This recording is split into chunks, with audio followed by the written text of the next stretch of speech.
What happens when a fallen champion, known for his arrogance and violence, faces the unyielding discipline of a soldier guarding the tomb of the unknown soldier? This isn't just a story about a punch. It's about the moment a man learns the true meaning of respect, honor, and sacrifice. Stay with us as we unravel the powerful journey of Carter Maddox, from fame and fury to humility and hope. Trust me, this story will change how you see strength forever. If you believe in the power of redemption, honor, and real strength, hit that subscribe button now. Join us to hear more stories that inspire and remind us what truly matters beyond fame and fame's fleeting moments.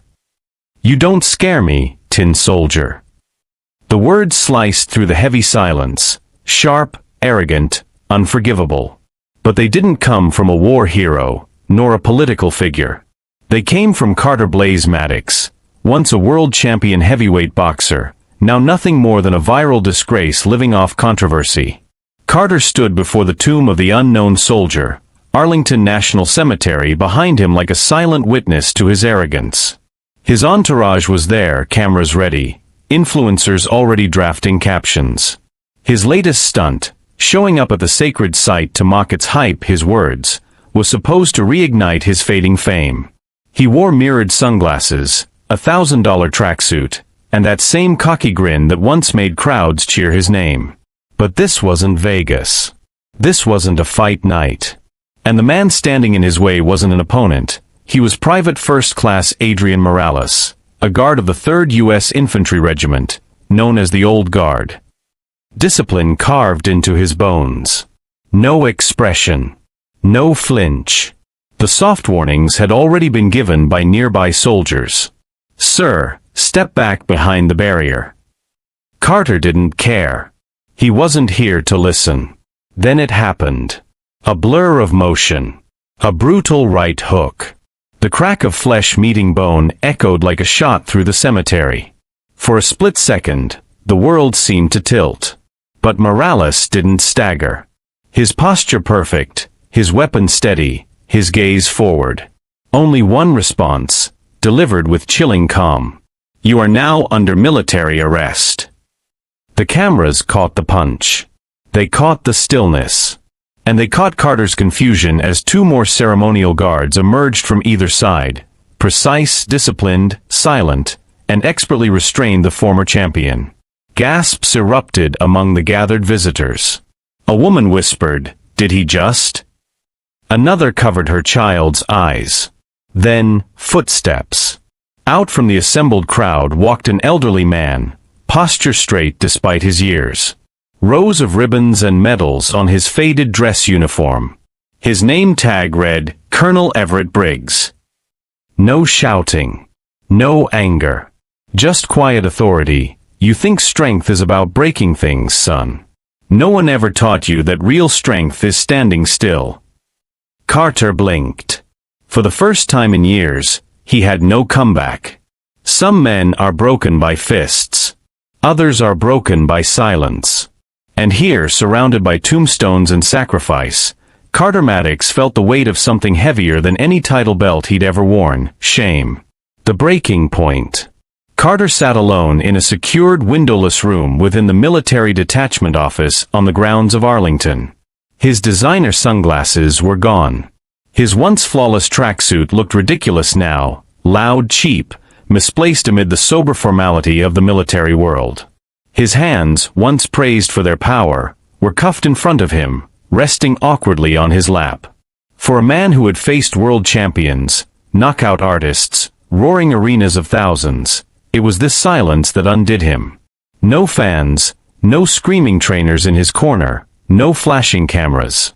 Just the hum of a ventilation unit and the distant echo of footsteps on polished floors. Across from him sat Colonel Everett Briggs.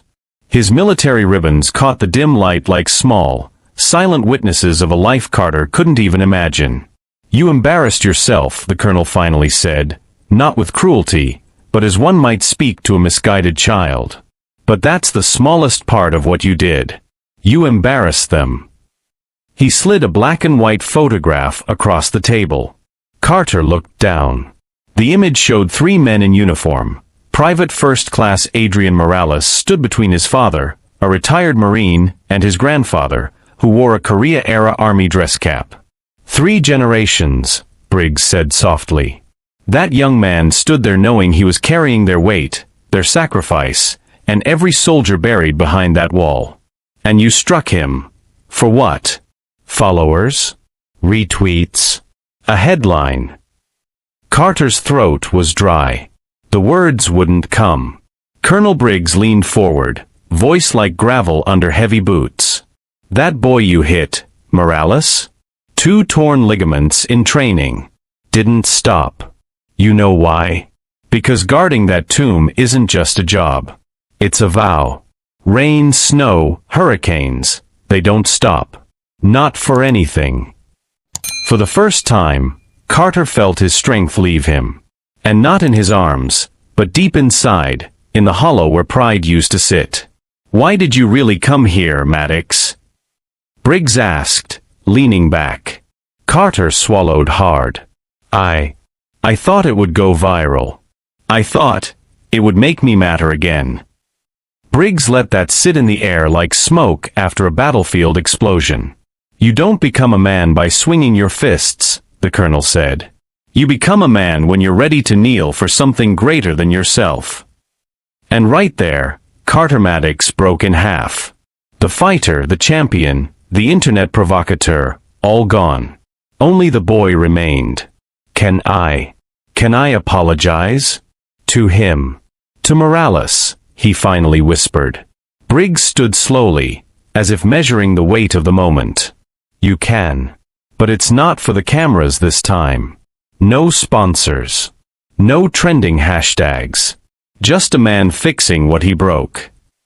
As Carter was escorted out of the room, a strange thought bloomed in his mind. For the first time in his life, he wasn't afraid of silence anymore. 21 steps. A year later, the air was colder, sharper, as though the weight of winter had decided to linger on purpose.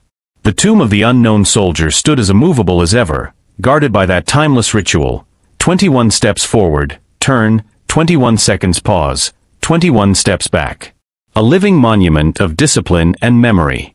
But on this day, there were no influencers, no hashtags, no viral clips, only Carter Maddox. He wasn't wearing designer clothes anymore. Instead, a simple black suit, crisp but modest. No entourage, no cameras.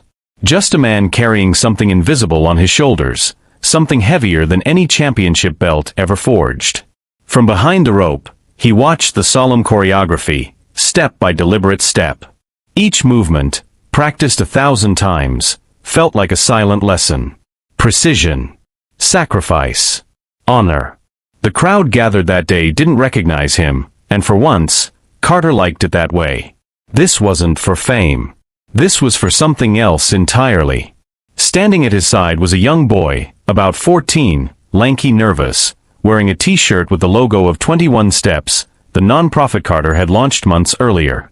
The boy was one of dozens the program had helped so far, kids who knew too well the weight of anger, abandonment, or streets that didn't offer second chances. Carter looked down at the kid and whispered, "You see that? Every step means something. 21 of them. You don't rush it. You don't skip it. You earn it." The boy nodded, watching the guard with wide eyes, absorbing the lesson the way Carter never could when he was that age. And then something unexpected happened. As Private First Class Adrian Morales completed his measured pass, his eyes caught Carter's, just briefly. It was only the smallest flicker of recognition.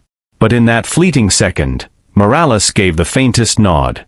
Not forgiveness. Not yet. But respect. Mutual respect. Carter responded the only way he could. He took off his hat and bowed his head, holding it there for the count of 21. Later that afternoon, Carter stood before a group of boys enrolled in the 21 Steps program at a local community center.